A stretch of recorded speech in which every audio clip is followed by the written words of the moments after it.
Okay, and Meta agrees they just agreed to a settlement with 49 of the AG states. It's really important because it's for an amount that I think is very reasonable, $12.6 billion.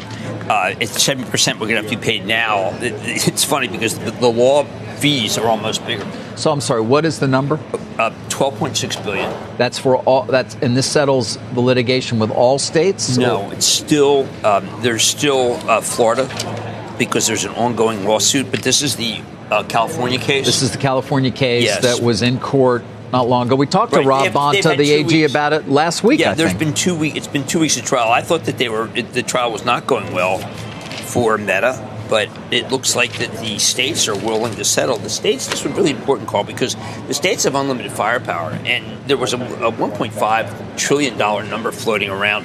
I don't think anyone really knew it was going to be more than $200 billion, but this is substantial. Now, Meta's been, people don't really care for Meta stock, and I understand that. It's been the worst performer of all these. But I would say that this is a much better deal than anyone thought. There's a possibility that could be as high as 18. Now, there's also TikTok's involved. They haven't settled yet. YouTube hasn't settled yet.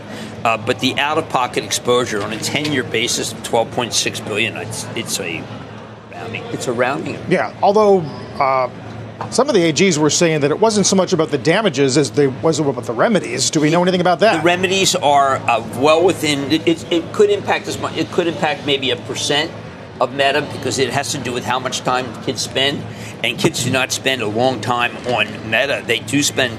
On Insta, Facebook, they do spend more on YouTube. They do spend more on TikTok.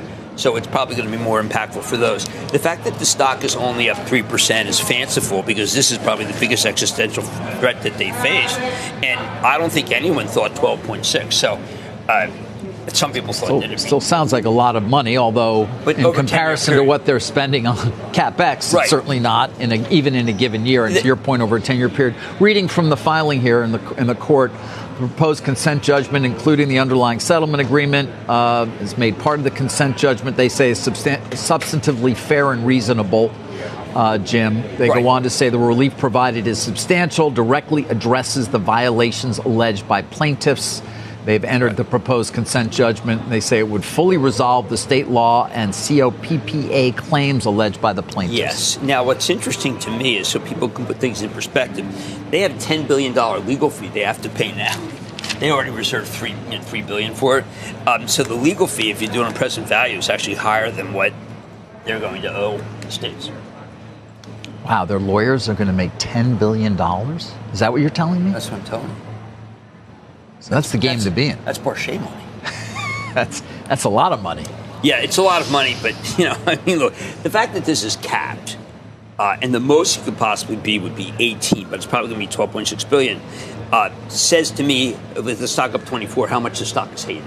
Because there was a chance that they would change the hours dramatically that would hurt their business. Yes, block it out at night, things like that. There was talk that deleting data. Right. I mean, like the bidding, I didn't check Kalshi, but it was $200 billion is what I heard people expect.